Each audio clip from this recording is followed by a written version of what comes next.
Hey everyone, welcome back to the podcast. If you're new here, my name is Seth Silvers, and today I'm going to be acting as moderator. Usually I'm the one kind of behind the camera doing the editing, but today I'm going to be moderating. And this is really special because we have both Tom Carson, CEO of Sospes, and Apolonia Rockwell, CEO of True Safety Services, here on the podcast to talk about a really important partnership in the safety industry. And so this is going to be a fun conversation where we get to hear from both sides of this new partnership and really talk about what's happening in safety right now and why is it important that we are collaborating together to solve problems. So first off, Tom, I want to start with you. Tell me a little bit about why you're excited about, this collaboration with True Safety Services from the perspective of Sospes and your experience. Absolutely. Thank you, Seth. And it's Apolonia. It's great to see you again after a little over a month here. Yes. Sospes is always looking for ways to create leverage in the industry. And one of the things about Sospes is we are largely focused on building a very powerful software product that can create a lot of value for companies and the safety professionals that use it. But the trick becomes, how do you find trusted relationships to be the linkage between who we are and who our customers are? And over the years, I've discovered that one of the best ways to do that is we can certainly build trusted relationships. We've been doing that for 6 years.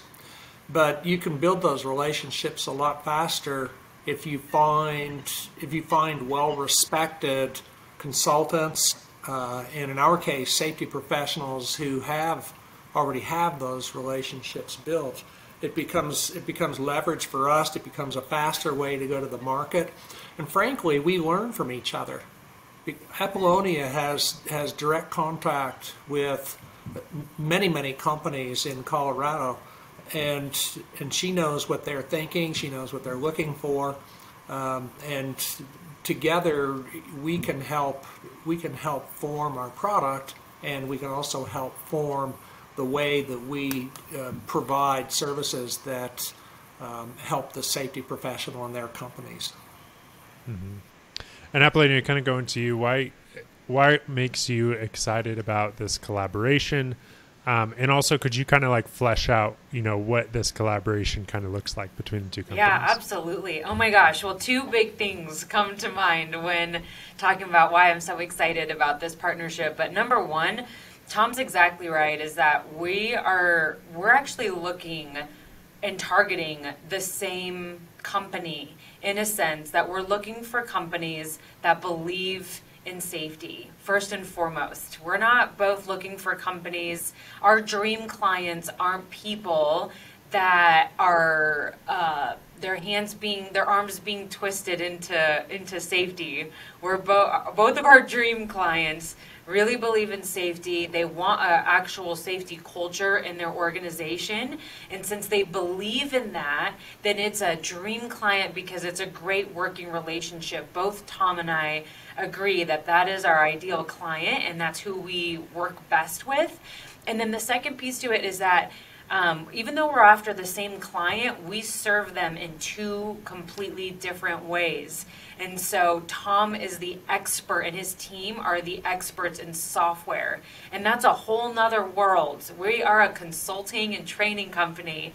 And so, in order to not just build a software, but in order to continue to build the software and the bugs and to keep working at it, that's a whole nother area of expertise that Tom's team has. So we're after the same dream client, that they believe in a safety culture, they believe in safety from the top up, down, and also we serve them in two different ways. And then the other biggest piece is that we are both very practical about safety, and that's my favorite thing about Sospes, is that yes, do they have an amazing software? Absolutely. But we both believe in the philosophy of being practical when it comes to safety. And their software is extremely user-friendly. It's practical on how we use it out in the field. It's a software could be great, but if it's not user friendly, if it's not practical, then the guys and girls in the field aren't going to use it. And same thing with the training, is that we could have amazing instructors with all these degrees, and if we just read off of a PowerPoint, then that wouldn't be the most effective training. But what's practical is by having groups and by doing exercises in the classroom and getting everyone involved and engaging, having engaging content, and getting everyone to participate. So we just believe in the practicality of safety too. And our partnership is simply just that, is that they're the software experts, we're the consulting piece expert, and the training piece too. So we work beautifully together. So we're super excited. Yeah, that's great. Anything you want to add there, Tom? No, but I think Apolonia is exactly right. It's understanding kind of where your lanes are and what you're good at. And with the possible exception of Jeff Bezos at Amazon, all the rest of us depend on each other to do different parts of what we deliver, how we deliver value to our markets. Right. Yeah, I think in today's world, it seems really common to kind of have more of a dog-eat-dog mentality, or, you know, we're going to build the biggest tower in town by tearing the others down, or, you know, by doing everything on our own, as opposed to, you know, working together to solve problems and being, you know, kind of saying, hey, here's the piece of the pie that we're going to do, and we're going to work together with people to be able to provide the other services. Tom, why do you think it's important to see things differently than that kind of like dog eat dog, more competitive landscape mindset? Well, I think the practical reality is nobody has unlimited resources, and nobody has unlimited knowledge of different disciplines. We build better software than nearly any company in the safety space, and we believe that because of the backgrounds that all of us come from, and it's very grounded in pragmatic delivery and creating a path that people can use to follow. If we divert resources from that mission, then we're not doing the things that we know how to do really well, and then we become substandard in everything we do. Yeah.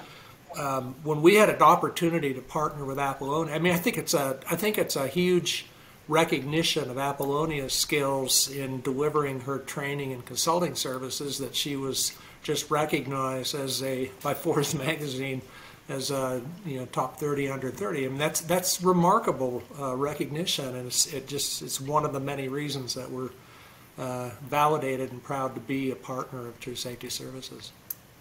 Mm-hmm. Apolonia, I'd love to hear your perspective on kind of the importance of this like collaboration mindset, as opposed to, you know, like I've known you for a couple years at True Safety. You haven't just tried to say, okay, we're True Safety, we're gonna do everything, we're gonna do all the safety stuff. Like, help me understand why that's been an important mindset for you to have. Yeah, well, I agree with Tom. Is that one? We don't want to be the subject matter experts in everything and all of things. And I think that if we went after that, if we went off and built a software that it'll be mediocre. It's just not our area of expertise, and there is no need to have this scarcity mindset. And going back to both of us, both Tom and I, having the same dream client, is that we're able to both service them fully turnkey.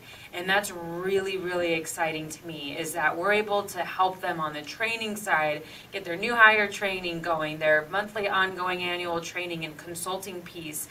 But we have never been able to fully serve a customer, because I am a strong believer, always have been, in safety software. And so there was always this missing piece. And what better way than to collaborate with the best of the best. And so I just don't have a scarcity mindset. I believe there's enough for all to go around. So that's where I'm at. Yeah, absolutely. So I know, the COVID-19 pandemic has changed a lot of industries. I'm curious from both of your perspective to kind of zoom out and see what are some of the things that you've seen shift in the safety industry over the last 18 months as a result of the pandemic that might actually be beneficial in the long run. Because I think in a lot of industries, there's been challenges, but usually when there's challenges, people are resilient and we rise up and we innovate in new ways. So, Tom, I'll maybe go to you first, but what are some things that you've seen change in the safety industry because of the pandemic that might actually be a good thing in the long run? One of the big things that we saw happen is in early 2020, when companies started realizing this was something they were going to have to react to in a positive way, that there seemed to be a tendency for the senior management to go to the safety teams to ask for their guidance and how do you manage this as a workplace hazard. Mm-hmm. And it was collaborative. I mean, the HR departments were involved and so forth, but it seemed like in many companies the safety person had an opportunity to actually step in and be working collaboratively on a new problem with a lot of the management. And I have a sense that did a couple of things. One, for those who were able to step up and be a constructive part of the solution, it probably raised their stature in the eyes of the rest of the company. The second thing that happened was that it was clear there were a lot of opportunities to apply technology to address these issues, which my sense is, based on a lot of calls we've had in the last year, my sense is that raised the awareness of, gee, maybe we ought to consider this as an ongoing part of our environment. The obvious piece was products like Zoom and Microsoft Teams that allowed us to do meetings sort of like this one. But you could extend that. There were a lot of opportunities to embed. One of the things that we openly pioneered early was the ability to do virtual inspections. And if you had Apple products, then you could FaceTime with your phone or your tablets on site and be guided by the safety professional. And what it did was it eliminated the need for a lot of people to be right together at a time where we weren't really sure where COVID was going. But it's just one example of many that allowed technology to overcome some of the distancing and yet still maintain work responsibilities. Mm-hmm. Yeah, Apolonia, what were some things you saw? The big thing was training for us. We still had clients that were firm believers in everything in person, no online OSHA classes, not because of the fact, when I first experienced online safety training, it was terrible, and I thought to myself, I will never send a company through online training because this makes me want to gouge my eyes out because this is so boring and I'm not paying attention.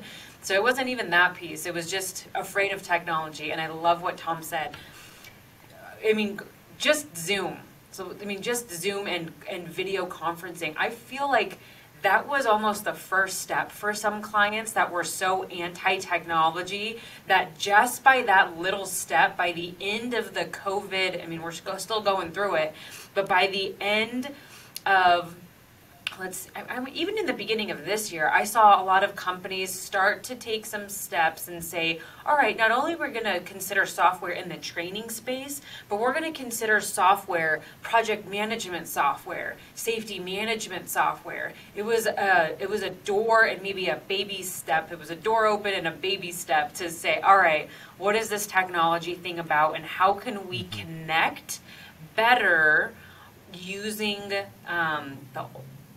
other things that are not just, all right, in-person safety meetings, in-person paper this. Right. So, yeah.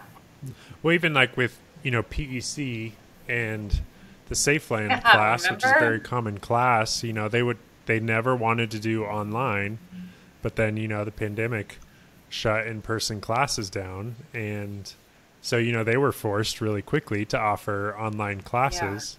Yeah. And then I know, True Safety jumped on that, and now you guys have become one of the top, online providers of SafeLand in the country. And that was interesting because, you were able to train people in Greeley in Denver and, Northern Colorado. And, now every week there's people from, Louisiana and Alaska and Wyoming and Ohio that are taking your classes. So I think it has been interesting because of that, to see. I now, on our Safeland days, because of the time change, get calls from Louisiana at like 6 a.m. while I'm at the gym every morning because the phones transfer to my cell phone before hours. And so because of the people are confused with the time change. But yes, I am getting constant. We have so many students that we're able to reach now because of online Safeland. Yeah. Yeah, and I think I've always been a firm believer of automate what you can so that people are doing what can't be automated. And I feel like even with software, use software to solve problems that software can solve so that safety professionals can get to know the culture, so that safety professionals can actually build relationships, which software can't build those relationships. Online training can't build that rapport between a safety director and somebody on the field to get them to feel comfortable and psychologically safe enough to actually come to them with, hazards that they see. So I think it's been interesting to see both companies. I think people are more aware of the need for solid virtual training as well as software because they realize we have to have our people doing what people can only do and software cannot do. Right. So, Tom, I'd love to kind of, start to kind of bring this to a close just by you telling us a little bit more of the, the backstory of Sospes, and kind of a quick version, and then, sharing some of what you're currently doing. We've talked about the software, but go a little bit deeper into what you're doing to help safety professionals around the country. Sure. So part of, I think a hugely important formative experience that I had years ago before I became a software guy was I was a finance guy in some fairly large companies, and I found it constantly frustrating when I was in a position of having to buy enterprise grade software because it tended to be expensive. It took a long time to implement, and it took a long time to teach people how to use it. So we're talking about enterprise resource, ERP systems, and big accounting systems and planning systems and that sort of thing. So one of the things that one of the things that I wanted to do and that drove me into particularly the environmental health and safety space was the belief that people would do really, really well if they had that kind of enterprise power at their command, but in a package that was easy to implement and readily and easy to use. And it turns out that when you do that, not only do you make the safety professional look good because you provide a lot of leverage for their skills and knowledge, but you make the company our customers very successful, because rather than waiting a year to try to get the system up and running and get some payback, our customers typically have repaid their first year in 9 months. But it's because we're not trying to do everything all at one time. You have to recognize where companies are in their maturity and their ability to absorb new process or changes in existing processes and systems and meet them there. And then from there we can grow together. One of the things that you asked about what we're doing around the country right now, we've gotten a lot smarter about how we help our customers recognize where they are, working with them, and creating metrics so they understand not only where they are, but how do they get to the next step easily with the platform that we provide them. Which I think is hugely important, and thinking about enterprise level software. There's not too many enterprise level companies. When you look at all of the businesses around the country, not too many are truly in that enterprise level of being able to afford software or even being able to implement it. So I think that's powerful to kind of recognize that and be able to fill that need. Apolonia, similarly, for those that might be new to the podcast, share a little bit kind of about your backstory and how that has gotten you to the place now where, what are you doing? What's your company and your team doing to help safety programs and safety professionals around the country? Yeah. One quick comment on Tom's story there. That is exactly why True Safety has partnered with Sospes, was because for once I had demoed a ton of EHS softwares because, like I said, I was a strong believer in it, and I knew that technology is the future. But what Tom exactly just said there is, when I first met him, he completely understood my problems as a safety professional. I never was able to showcase what I was up to as an in-house safety person, or even as a consultant. I was never able to showcase my safety program. I was never able to bring it to C-suite. I was never able to bring it to the owner. I was never able to share it even with the team. This is what I'm doing, and I needed to feel validated as a safety professional because everything was in my mind. The pulse of the safety program was always in my mind, and I always thought, like, how can I show the story and the progress? Like Tom said, where are we even at in the year? Where were we at today than we were last year? And that is near impossible to have a pulse on, or to even show to the company without a software system that people are actually utilizing so you could show the statistics. So I needed to point that out there, is, to actually have somebody that really understands the safety professionals' problems, and then Tom built a software around it. So it's a beautiful it's a beautiful relationship there. But my backstory on how I got into safety was my dad was in oil and gas, and it was my first funeral that I attended was his buddy who died on an oil rig.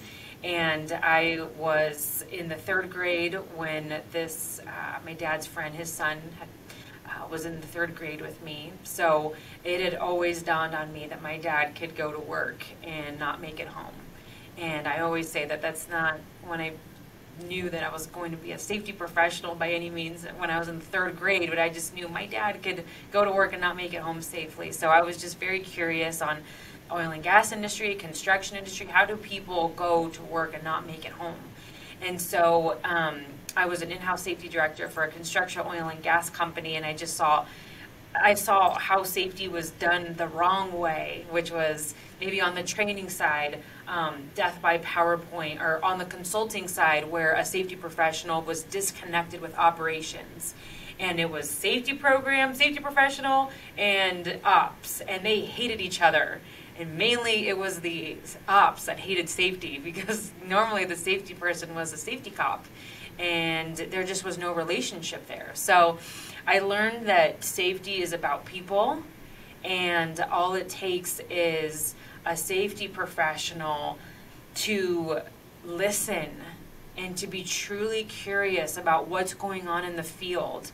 And that's how even software is brought into this piece too, is that when your software does software, like you said, Seth, and online training is great, but it's, and that'll take care of itself, but the people piece of it all is behind it. And so when there is no connection with the company, and there isn't somebody driving safety that has good intentions, that's curious about what's going on in the field, I think that there can be a disconnect always. So you just have to come at it with a genuine approach of just really caring about the guys and girls in the field.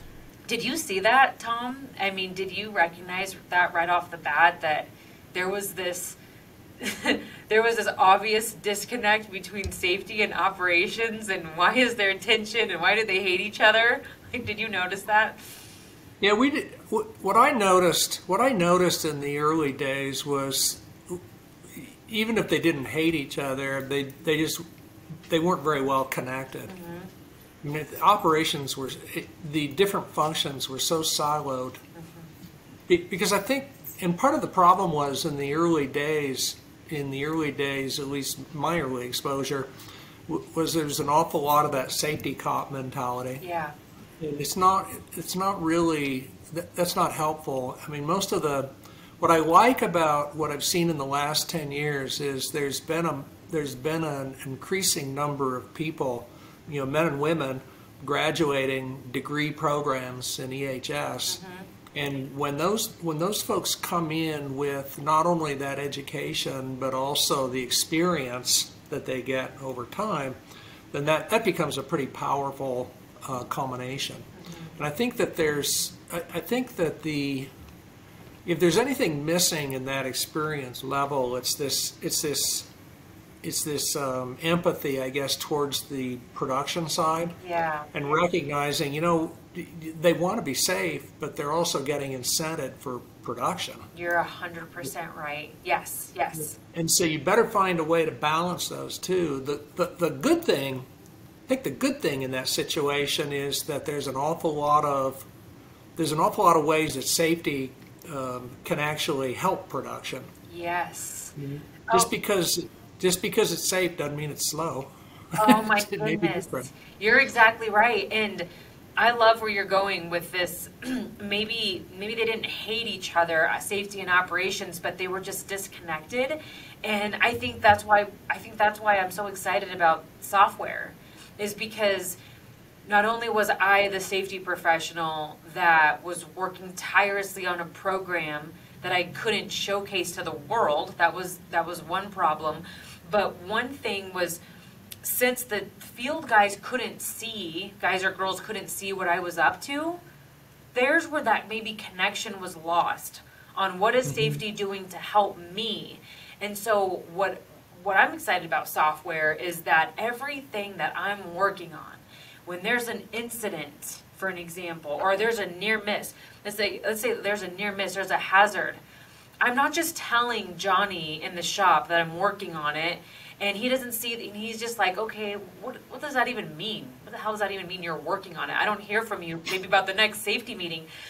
And then he doesn't see me for a few months or so. With software, he doesn't see that I'm researching what he was wanting, the right PPE, and then I'm trying to get that approved through owners or through management. That there's all this behind the scenes stuff.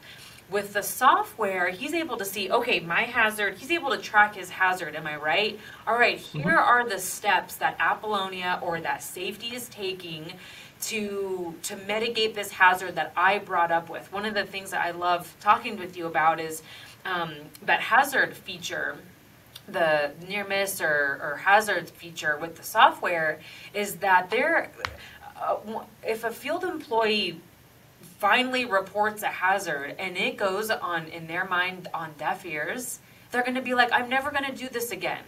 This is right. I feel like I've worked with so many companies that the momentum is lost. They're starting a near miss program. Everyone submit 5 near misses a month. Everyone's all jazzed up. Everyone except the ops team. And then the few guys that actually do it, their momentum goes out the door because they're like, I filled out my 5 near misses, got my gift card for it, and nothing ever happened from it. Like, I was rewarded one time at the safety meeting, and then I don't even know. These are piled up on the safety person's desk for all I'm concerned, and they're maybe looking at them, maybe not. So when they're actually, can you talk a little bit about that? Is that, you know? I think you're absolutely right. And people have written a lot about some of the issues with creating mandatory near miss reporting and that sort of thing. Yeah. One of the problems I think that sets up is I think you see a lot more exercises in creative writing at some point than you do actual serious near miss reporting. You're so right. Yeah. Yes. But one of the things that does help is the observation reporting, because by kind of watching, it isn't hard to identify hazards, to identify safe behavior that needs to be, rewarded or acknowledged, and so forth. And I think the difference, I think a lot of people rush to implement an observation or near miss reporting program, but you can't do that in just a vacuum. If all you're going to do is just run out to everybody this month and say, okay, everybody has to report 3 observations a month and we'll be happy, Well, there needs to be context. There needs to be Follow-up. support for why you're doing that. There needs to be follow-up. There needs to be feedback that the Yeah. employees see it happening. And so what happens over time when you do that right, it becomes a component of a cultural shift, an organizational shift that starts moving from we're on our own out here to if we all work together, we can make a safer, more productive workplace. And that those take time. I mean, it's like any kind of a growing process. It takes time. It takes practice. It takes constant reinforcement. But when you do it right, with the thing that we see, and again, this is something that we have hard data to prove. When you do it right, those changes actually start taking root, and you see the impact in reduced loss costs. Absolutely. And I like what you said. The consistency is what I'm hearing. When you're consistent, and I feel when you're consistent with hazard recognition, when you're consistent with follow-up, and with that type of feedback from the field and from the safety team or committee, and that is constant and it's consistent, then it starts to build what the dream is that team mentality. And you know what? I never thought about this until right now, but one of my biggest struggles as a safety professional has been the consistency and the follow-up through a new program or even an existing program. But like we just talked about, the near-miss program, everyone's all excited, maybe the owners or the managers or the safety committee, they're excited. But when the field team, like you said, they don't see the same level of feedback from their input, or it kind of drops off and it loses that momentum. Same thing with audits, So I think that that's kind of like one aha for me, is that software to me really just brings together operations and the safety committee or the sole safety person by keeping that communication alive and consistent. So I absolutely love that. And what about the audit piece? And so when there's an audit, obviously the employees are able to see the follow-up, right? All of the out of compliance issues, are the employees able to see exactly where we at with closing out the action items? So those become personal choices on the part of the company and where they are in their maturity stage. But I would say generally good programs, absolutely. If somebody's aware, because at least in our system, when you create a failure, an unacceptable condition in an audit, it creates a task. So it's the same as any other kind of task. It gets followed up and eventually resolved, and we can people choose to document that stuff or not, depending on what it is. Do you have any other final thoughts, Tom? I feel like that was the big aha, was the connection piece. But I would just say that we're excited about our new formalizing our partnership, and I'm looking forward to working with you, Apolonia. Absolutely. You and your team. Yep, I'm excited to finalize it. Like we've talked, we've been partners, before this, but actually making it official. I am so excited, and there will be more. We'd love to hear feedback. I mean, if there's comment below, if you have any questions, any comments, we'll absolutely get back with you, and we will be continuing on with this podcast time and time again, because I love our conversations, Tom. So thank you. It's always a pleasure, Apolonia. Awesome. All right. Well, I guess we'll talk with you next time.